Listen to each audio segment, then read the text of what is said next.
ఈరోజు మరి యోహాను సువార్త 12వ అధ్యాయంలో బేతనియ మరియ ఈమె 6 దినములకు ముందుగా యేసు ప్రభు యెరూషలేము జయప్రవేశం అయిన వెంటనే ఈ బేతనియ మరియ మరి ప్రభు యొక్క పాదములకు అత్తరు పూస్తుంది. ఈమె 2వ వచనం చూడండి, మార్త ఉపచారము చేసెను, లాజరు ఆయనతో కూడా భోజనమున కూర్చున్న వారిలో ఒకడు. అప్పుడు మరియ మిక్కిలి విలువగల అచ్చ జటామాంసి అత్తరు 1 సేరున్నర ఎత్తు తీసుకొని యేసు పాదములకు పూసి తన తల వెంట్రుకలతో ఆయన పాదములు తుడిచాను.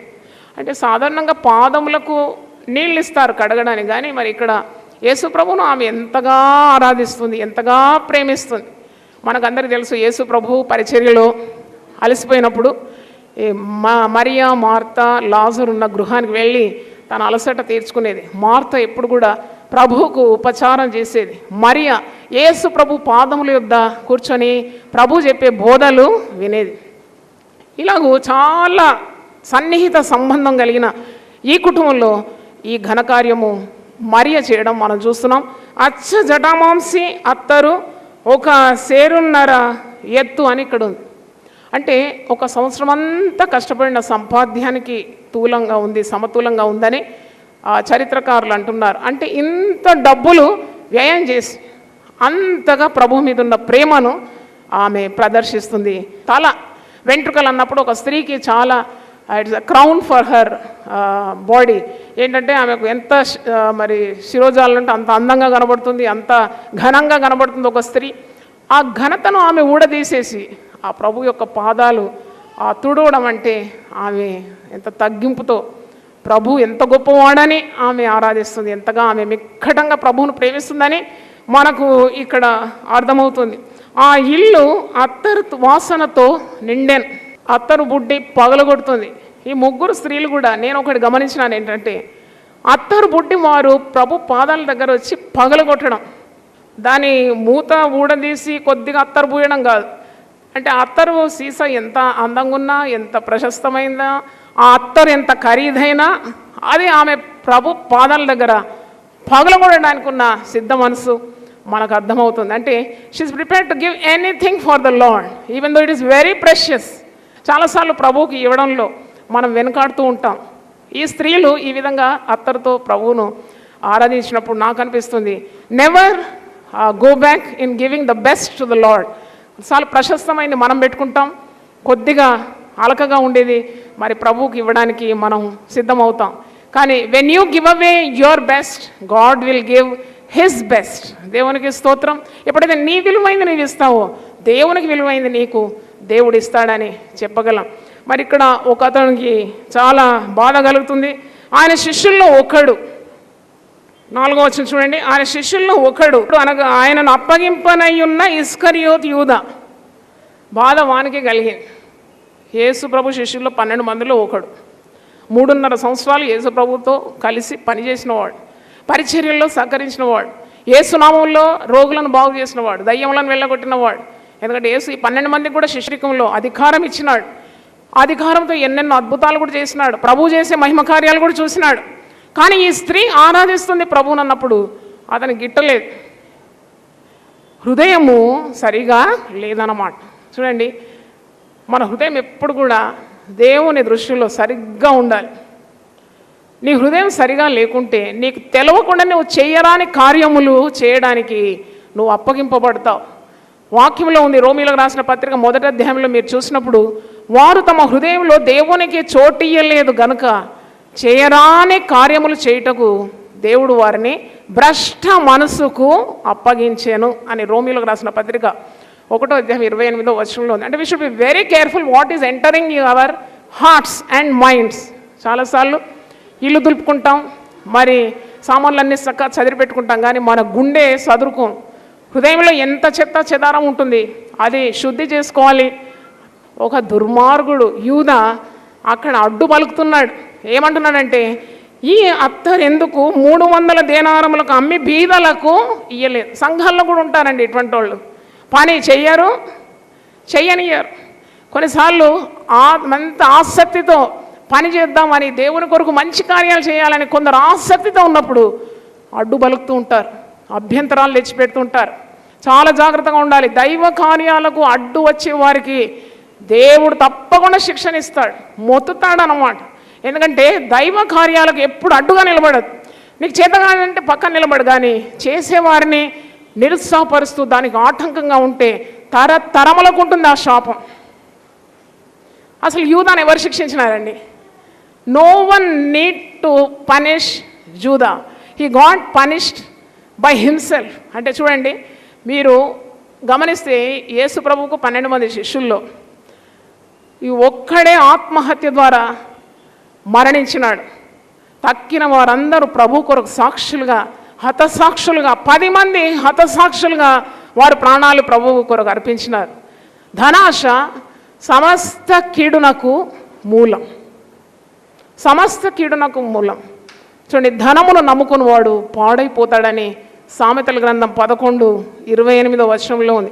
ఒక స్త్రీ మంచి హృదయంతో, పరిశుద్ధమైన భావంతో, యేసుక్రీస్తు మీద ఉన్న నిండు ప్రేమతో ప్రభువును ఆరాధించాలని, ఇక పస్కా పండుగ తప్పకుండా ప్రభు సిలువనెక్కే సమయం, ప్రభు ఇక శారీరకంగా మనతో ఉండడు, ఆయన పరలోకానికి వెళ్ళిపోతాడు అని ప్రభువును ఎంతగానో ప్రేమించి, మెక్కటంగా ప్రేమించి ప్రభువును ఆరాధించడానికి వచ్చిన స్త్రీతో ఇలాగ అభ్యంతరం పలుకుతున్నాడు. మీరు మత్తయి సువార్త 18:7 చూడండి.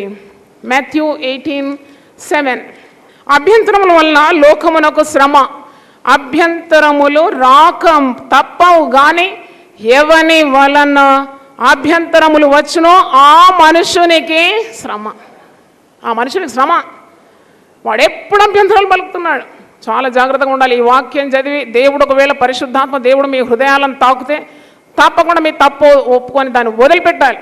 దైవ కార్యాలకు అడ్డుగా నిలబడిన వారందరి కుటుంబాలు శాపగ్రస్తమైనట్టు చాలా రుజువులు వాక్యంలో ఉన్నది, నిజ జీవితంలో మనం చూస్తున్నాం. ఒక మంచి కార్యానికి అడ్డు మనం మారాలి. ప్రతిసారి దేవుని వాక్యం అనే సబ్బు భక్తులు వచ్చి మీ మీద రుద్దినప్పుడు వెంటనే నీ మచ్చ, మడత, డాగు, కళంకం అవన్నీ కూడా తొలగిపోవాలి. దేవునికి స్తోత్రం, హల్లెలూయా. కొత్త అడిగినాడట, అరే నువ్వు సబ్బు కంపెనీలోనే పనిచేస్తావు కానీ ఎప్పుడు మురికి బట్టలు ఎందుకు వేసుకుంటావు అంటే, వాడు అన్నాడట, నేను కంపెనీలో పనిచేస్తాను మాత్రం ఎప్పుడు సబ్బు అప్లై చేయాలట. సబ్బు ఎప్పుడు పెట్టుకోడు వాడు. కంపెనీలో పనిచేస్తున్నాడు కానీ ఎప్పుడు ఆ సబ్బు వాడను అని అంటున్నాడు. అంటే ఇంతగా దేవుని మందిరానికి వస్తున్నాము, వాక్యం చదువుతున్నాము, వింటున్నాము, ఎన్నెన్నో కార్యాలు నేర్చుకుంటున్నాం, కానీ దానివల్ల ప్రయోజనం లేదు. మన మనసులు మారాలి. హల్లెలూయా. దేవుడు అన్నీ చూస్తున్నాడు, అన్నీ పరీక్షిస్తున్నాడు. నీ మనస్తత్వము పరీక్షిస్తున్నాడు. మనుషులు చేసే కార్యాన్ని చూస్తున్నారు కానీ దేవుడు నీ హృదయాన్ని చూస్తున్నాడు. హల్లెలూయా. దేవుడు నీ మనుషుల్ని చేసే పనులు చూస్తారు. ఓ సేవ ఎంత చేస్తున్నారండి, ఎంతెంతగా కార్యాలు చేస్తున్నారండి, మరి మందిరానికి కొరకు ఎంత ప్రయాసపడుతున్నారని నువ్వు చేసే పనులు చూస్తారు కానీ నీ హృదయము, హృదయ భావము, ఏ మనసుతో నువ్వు ఆ కార్యం చేస్తున్నావో అది దేవుడు చూస్తున్నాడు. Man always sees the deeds but God ways your intentions. వీని హృదయం బాగలేదు. ఒక స్త్రీ చక్కగా ఆరాధిస్తుంటే అంటున్నాడు, ఇంత అత్తరెందుకు నువ్వు వ్యర్థం చేస్తున్నావు, ఇది అమ్మితే 300 దేనారాలు వచ్చేవి, అది ఎవరికి ఇవ్వాలంట, బీదలకు ఇవ్వచ్చు కదా. అంత శ్రద్ధనా? వట్టి మాటలు పలికేవారు చాలామంది ఉంటారు మన చుట్టూ.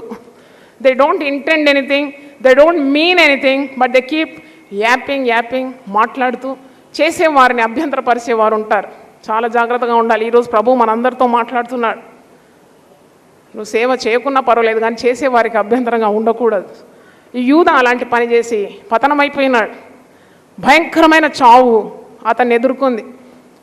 ఇక్కడ అంటున్నాడు 6వ వచనం చూడండి, వాడు ఈలాగు చెప్పినది బీదల మీద శ్రద్ధ కలిగి కాదు కానీ వాడు దొంగయ్య ఉండి, ఇంకో బిరుదు యూదాకు. ఏం బిరుదండి?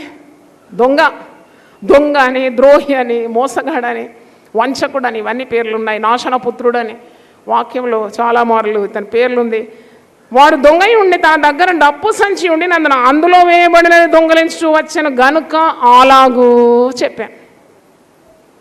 దేవుని డబ్బు తినడానికి ఎంత ధైర్యం ఉండాలండి. యేసుప్రభు రక్తపు సొమ్ము కదా. యేసుప్రభుని అమ్ముకున్నాడు 30 వెండి నాణాలు. యేసుప్రభు కార్యాలకు ఎలా భయపడతాడు?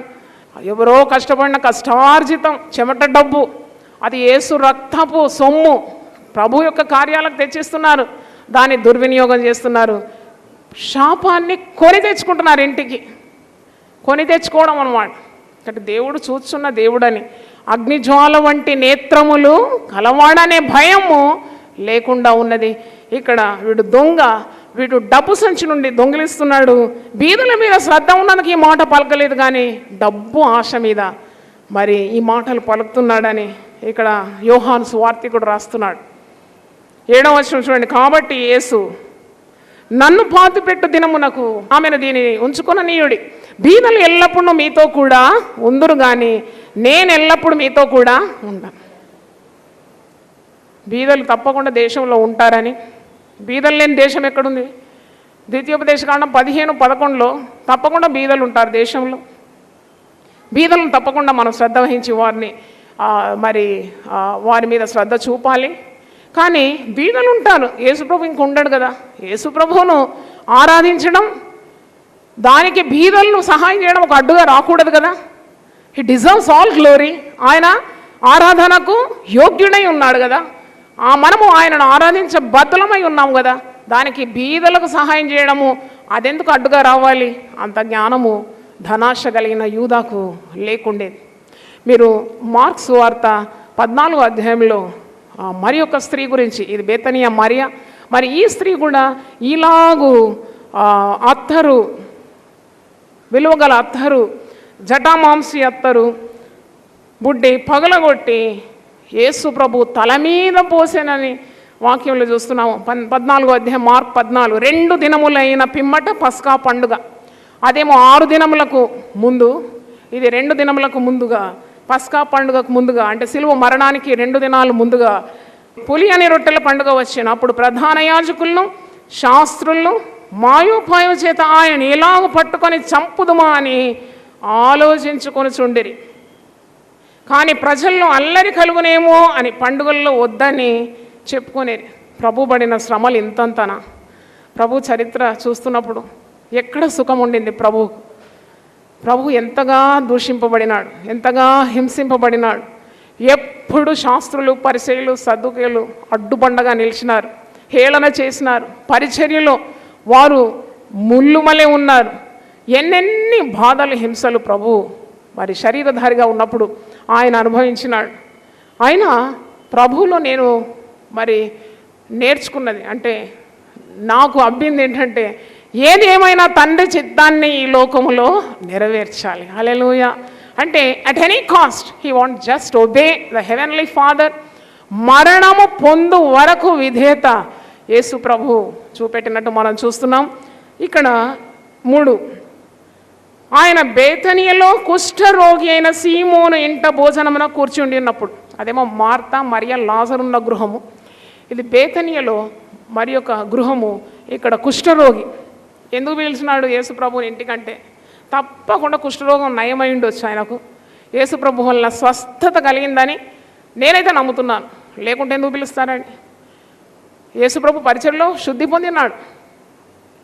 కుష్ఠరోగి ఇంటికి యేసు ప్రభు వెళ్తున్నాడు. ఇక్కడ ఆ ఇంటిలో మరి ఒక స్త్రీ అనుంది, పేరు లేదు, అనానిమస్ ఉమన్. ఒక స్త్రీ మిక్కిలి విలువగల జటామాంసి అత్తరు బుడ్డి తీసుకొని వచ్చి ఆ అత్తరు బుడ్డి పగలగొట్టి ఆ అత్తరు ఆయన తల మీద పోసాను, పాదములకు పూసాను అని లూకాసు వార్త 7వ అధ్యాయంలో పాపాత్మురాలైన స్త్రీ పాదములకు పూసిందంట. కన్నీళ్లతో పాదములకు తడిపిందంట, తల వెంట్రుకలతో తుడిచిందంట, మానక పాదములు ఏం చేసిందట? ముద్దు పెట్టిందంట. ఆరాధన, ఆరాధన.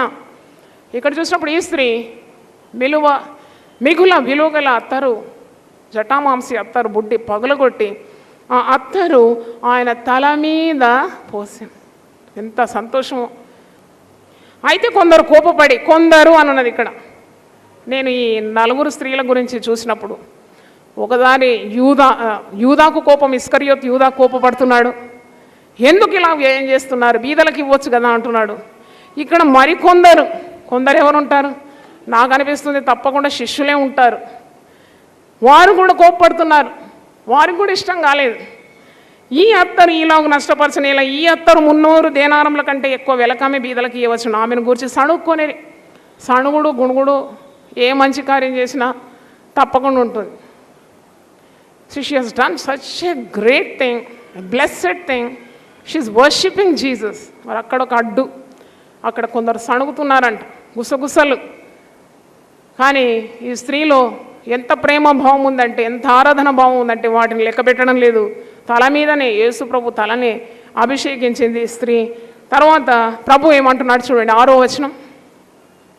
అందుకు యేసు ఇట్లా, నేను ఈమె జోలికి పోకుడే. హల్లెలూయా. నాకైతే ఎంత ఇష్టమో ఈ మాట. ప్రభు వస్తాడు మనకు. నువ్వేదైనా చక్కగా ప్రభు కొరకు ఘనకార్యం చేయాలని నువ్వు ఆశ కలిగి ఉంటే జస్ట్ స్టార్ట్ డూయింగ్, అంతే. ప్రభు నీ పక్షమందు ఉంటాడు. నీ దేవుడే నీ పక్షమందు ఉంటే నీకు విరోధి ఎవడు? హల్లెలూయా. నీకు విరోధి ఎవడు? నీ దేవుడే నీ పక్షమందు ఉంటే. ఇప్పుడు యేసు ప్రభు ఈ అత్తరు బుడ్డి పగలగొట్టి తలను అభిషేకించి పాదముల మీద పూసిన ఈ స్త్రీ పక్షాన ఉన్నాడు. అంటున్నాడు, ఈమె జోలికి పోకుడి. Don't disturb. ఈమె జోలికి మీరు పోవద్దు. ఈమె జోలికి పోకుడు. ఈమెను ఎందుకు తొందర పెట్టుచున్నారు? Why are you troubling her? బా, ఎంత మంచి ప్రభు కదా, ఎంత ప్రేమ గల ప్రభు. ఈమె జోలికి మీరు పోకండి. ఎందుకు ఆమెను తొందరపడుతున్నారు? ఈమె నా యెడల మంచి కార్యము చేశాను. హల్లెలూయా. ఈమె నా యెడల మంచి కార్యము చేశాను. ఎన్నెన్నో విమర్శలు, ఎంతెంతో సణుగుడు, ఎంతెంతో గుణుగుడు. ప్రభు అంటున్నాడు, ఈమె జోలికి పోకుడి. ఈమె నా కొరకు ఏం చేసింది? మంచి కార్యము చేశాను. బీదలు ఎల్లప్పుడూ మీతోనే ఉన్నారు. మీకు ఇష్టమైనప్పుడెల్లా వారికి మేలు చేయవచ్చును. నేను ఎల్లప్పుడూ మీతో ఉండను. ఈమె తన శక్తి కొలది నా భూస్థాపన నిమిత్తము నా శరీరమును ముందుగా అభిషేకించాను. ఈ స్త్రీ చేసిన కార్యాలు యేసు ప్రభు శరీరానికి చేసింది. ఆమె శ్రేష్టమైనది చేసింది. ఆమె శక్తి కొలది చేసింది. ఒక శాశ్వతమైన కార్యాన్ని చేసింది. దేవునికి స్తోత్రం. శక్తి కొలది చేసింది అంటున్నాడు ప్రభు. She has done her best for the Lord. ఈమె నా భూస్థాపన నిమిత్తం నన్ను ముందుగానే అభిషేకించింది. ఆనాడు యూదుల్లో ఒక వాడుక ఉండేది. ఎందుకంటే మృతదేహాన్ని వారు సమాధి చేసే ముందు అత్తరుతో సుగంధ ద్రవ్యాలతో ఆ శరీరాన్ని వారు సిద్ధపరుస్తారట.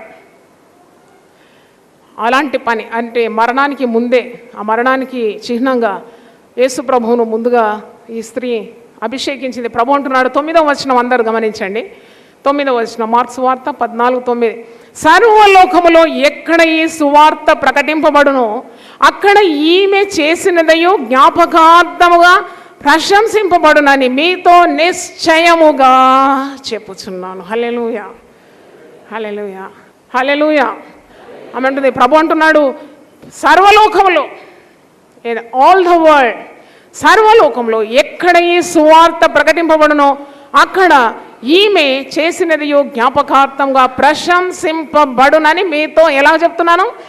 నిశ్చయముగా చెప్తున్నాను. మరి ఈరోజు కూడా మనం ఎవరి గురించి ధ్యానిస్తున్నామండి? ఆ స్త్రీ గురించే.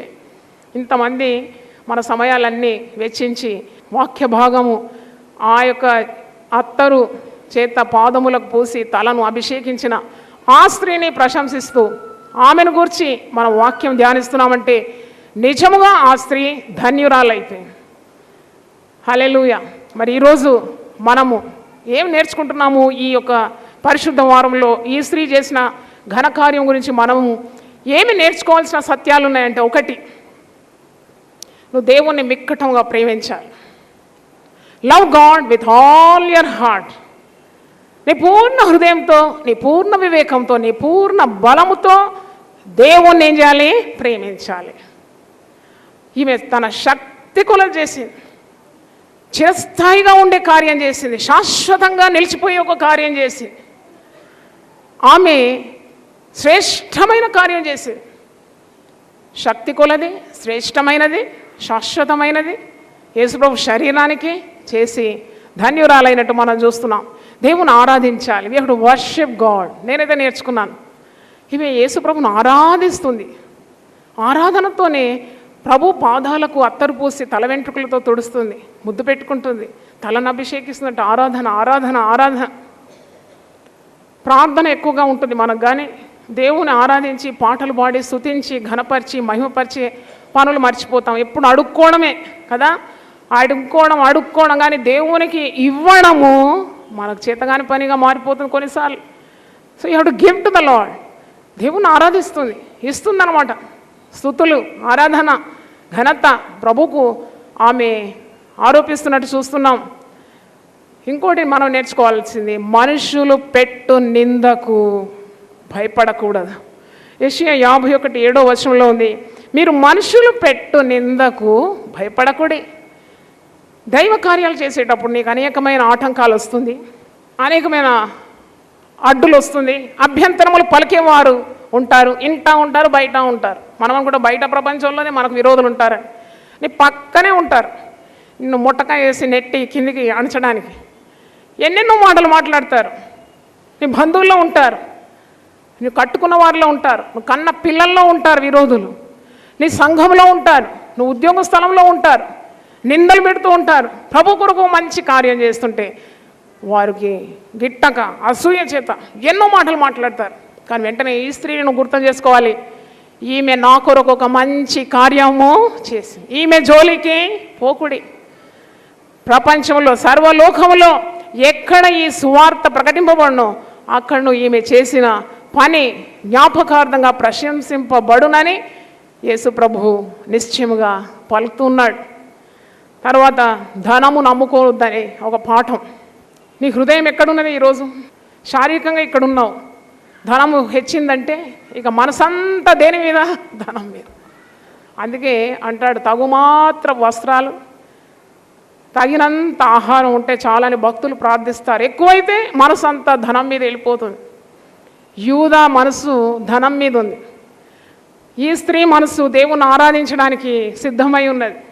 వీడు ధనం కావాలని ఆశిస్తున్నాడు, ధనము పొందుకోలేదు, దేవుణ్ణి పోగొట్టుకున్నాడు. నాకు యూదా గురించి కొన్నిసార్లు అనిపిస్తుంది, ఎంత బుద్ధిహీనుడు. అందుకే ధనం మాత్రం ఉన్నది, దేవుడు లేని వాడిని దేవుడు ఏమని పిలుస్తున్నాడు? వెర్రివాడ, నీ మనసు అంతా ధనం మీద ఉంది, సమస్తము ధారాళంగా అనుగ్రహించే దేవుణ్ణి నువ్వేం చేస్తున్నావు? మర్చిపోతున్నావు. ఎంత వెర్రివాడు నువ్వు. ధనవంతుడు అంటున్నాడు, నా ప్రాణమా నువ్వు తిను, త్రాగు, సుఖించు, అన్ని నీ కొరకు నేను సంపాదించి పెట్టినాను. కానీ ప్రాణము దేవుని వశంలో ఉంది కదా, అనుభవించడానికి ఎవరి సెలవు కావాలి? దేవుని సెలవు కావాలి కదా. అంత ఇంగిత జ్ఞానం లేని వాడిని దేవుడు వెర్రివాడ అని పిలుస్తున్నాడు. యూదా వెర్రివాడ అయిపోయినాడు. దేవుని మీద మనసు పెట్టకుంటే వెర్రి క్రియలే చేస్తాం, పిచ్చి చేష్టలే చేస్తాం. ఈ సందర్భంలో ఒక మాట మీకు జ్ఞాపకం చేయాలి. రోమీలకు రాసిన పత్రిక 1వ అధ్యాయము 24వ వచనం చూడండి. Romans 1st chapter 24. ఈ హేతువు చేత వారు తమ హృదయముల దురాశలను అనుసరించి తమ శరీరములను పరస్పరము అవమానపరుచుకున్నట్లు దేవుడు వారిని అపవిత్రతకు అప్పగించాను. 26వ వచనం. అందువల్ల దేవుడు తుచ్చమైన అభిలాషలకు వారిని అప్పగించాను. దేవుని మీద నీకు మనసు లేకుంటే, ధనం మీద, ఈ లోకాశల మీద నీ మనసు ఉంటే జాగ్రత్త. దేవుని అప్పగించేస్తాడు. అపవిత్రతకు అప్పగించాను, తుచ్చమైన అభిలాషలకు అప్పగించాను. ఇంకో మాట 28 చూడండి. మరియు వారు తమ మనసులో దేవునికి చోటియ్యలేకపోయిరి గనుక చేయరాని కార్యములు చేయుటకు దేవుడు భ్రష్ట మనసుకు వారిని అప్పగించాను. 3 సార్లు ఉంది అప్పగించాను. యూదాను కూడా దేవుడు అలాగే అప్పగించేసినాడు. వానికి ఏనాడు యేసు ప్రభు మీద గౌరవభావం లేదు, ఆరాధించాలనే జ్ఞానం లేదు, ప్రభు గొప్పవాడని హృదయంలో ఆ కార్యము చేర్చుకోవడం లేదు, ప్రభువునే చేర్చుకోవడం లేదు. వేస్ట్ అంటున్నాడు అన్నమాట కదా, వేస్ట్. ఈ మాటలు చర్చిలో చాలామంది అంటారండి, ఏదైనా చేస్తే అంతా వేస్ట్ ఎట్లయితుంది? ప్రభు కొరకు మనం చేసే కార్యం ఎలా వేస్ట్ అవుతుంది? ప్రభు మెచ్చుకుంటాడు. ఈ స్త్రీని మెచ్చుకున్నాడు, ఆమెకు కోటగా నిలబడుతున్నాడు. ఈమె జోలికి పోకుడి, ఈమె నా కొరకు మంచి కార్యము చేశాను. సర్వలోకంలో సువార్త ఎక్కడెక్కడ ప్రకటింపబడుతుందో అక్కడ కూడా ఈ స్త్రీ ప్రశంసింపబడుతుంది. నిశ్చయంగా నేను చెప్తున్నాను అని అనడం మనం చూస్తున్నాం. ధనమును నమ్ముకున్నవాడు పాడైపోయినాడు. ఇంకో సత్యం ఏంటంటే, నువ్వు దేవుని కొరకు పనిచేసినప్పుడు నీకు ధైర్యం ఉండాలి. ప్రేమలో భయము లేదు. పరిపూర్ణమైన ప్రేమ భయమును పారద్రోలుతుంది. నిండైన ప్రేమతో నువ్వు దైవ కార్యాలు చేసినప్పుడు భయపడే అవసరం లేదు. నీ పక్షమందున్నవాడు గొప్పవాడు. ఆయన నీ యుద్ధములన్నీ కూడా జరిగిస్తాడు. ఆయనే నీ పక్షం ఉంటే నీకు విరోధి ఎవడు? హల్లెలూయా. దేవుడి వాక్యాన్ని దీవించునుగాక. ప్రార్థన చేసుకుందాం. హల్లెలూయా. ప్రభువా, నీ పరిశుద్ధ నామమునకు స్తోత్రం. వాక్యంలో మేము సువార్తల్లో చూస్తున్నాము, స్త్రీలు ఘనమైన కార్యాలు నీ కొరకు చేసినారని, పరిచర్యలో వాడబడినారు, ఉపచారములు చేయడంలో వారు ముందుండినారు, నిన్ను వెంబడించడంలో ముందుండినారు, నీ పాదములు కడగడంలో వారు ముందుండినారు, నిన్ను ఘనపరిచి ఆరాధించడంలో వారు ముందుండినారు. ఈ వాక్యముల ద్వారా మేము బలపడి ప్రభువా, మనుషులు పెట్టే నిందకు మేము సిగ్గుపడకుండా భయపడకుండా నిండైన ప్రేమతో నిన్ను ఆరాధించి నిన్ను సేవించి నీ కొరకు ఘన విజయాలు సాధించడానికి స్త్రీలకు ప్రత్యేకమైన పరిశుద్ధాత్మ అభిషేకము మీరు అణువణువున దయచేయమని ప్రార్థన చేస్తున్నాం. ప్రభువా, ఆమె నిన్ను మనసారా ప్రేమించి మనసారా సేవించి మనసారా తన కలిగిందంతా కూడా వ్యయం చేసింది. ఆమె శక్తి కొలలు చేసింది, శ్రేష్టమైన చేసింది. ఆమె శాశ్వతంగా ఉండే పనులు చేసింది. ఆమెను నీవు ప్రశంసించినావు. అలాగూ తన్ని నీ మన్నన మేమందరం పొందినట్లు దేవుని వాక్యం వింటున్న వారు కూడా నీ యొక్క ప్రశంస పొందు రీతిగా వారు నిన్ను ప్రేమించడానికి ఉన్న కృప, ధైర్యము, ప్రేమ మీరు దయచేయమని యేసు పరిశుద్ధ నామములో అడిగి వేడుకుంటున్నాను తండ్రి. ఆమేన్. ప్రభు మనల్ని సమృద్ధిగా దీవించునుగాక. ఈ దినం దేవునితో నేను. కుటుంబ వ్యవస్థలు, జీవన విలువలు అస్తవ్యస్తంగా మారుతున్న ఈ రోజుల్లో ప్రభువు దాసురాలు రెవరెండ్ డాక్టర్ జాయ్ చెరియన్ గారు దైవ దర్శనంతో ప్రభువు సన్నిధిలో కనిపెట్టి పొందిన 366 విభిన్న ధ్యానాంశములను ప్రతిదినం దేవునితో నేను అనే పుస్తక రూపంలో ప్రపంచానికి అందించారు. ఇది అనేకుల జీవితాలను ప్రభావితం చేసే ఒక విలక్షణమైన గ్రంథము. పరిశుద్ధాత్మ దేవుడు ఈ పుస్తకమును పఠించే ప్రతి ఒక్కరిని స్పృశించి శక్తితో నింపునుగాక. ఈ పుస్తకాలిప్పుడు అందరికీ అందుబాటులో ఉన్నాయి. ఈ నూతన సంవత్సరంలో దీనిని మీరు ధ్యానించండి, మీ బంధుమిత్రులకు ఆత్మీయ బహుమతిగా అందించండి. పుస్తక ప్రతుల కొరకు సంప్రదించవలసిన ఫోన్ నంబర్లు 9550504718, 9030757571.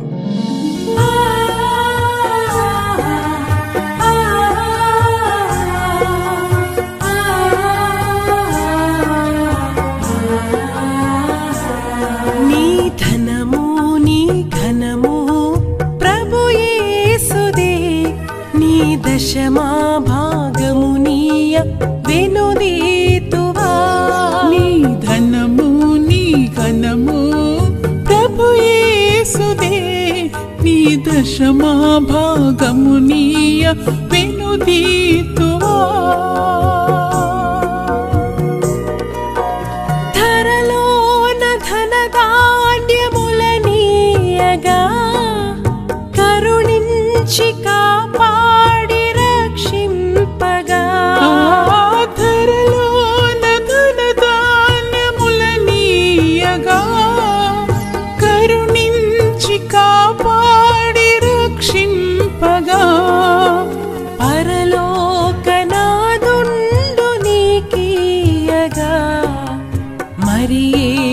కొరకీయ వెనుదీతువా.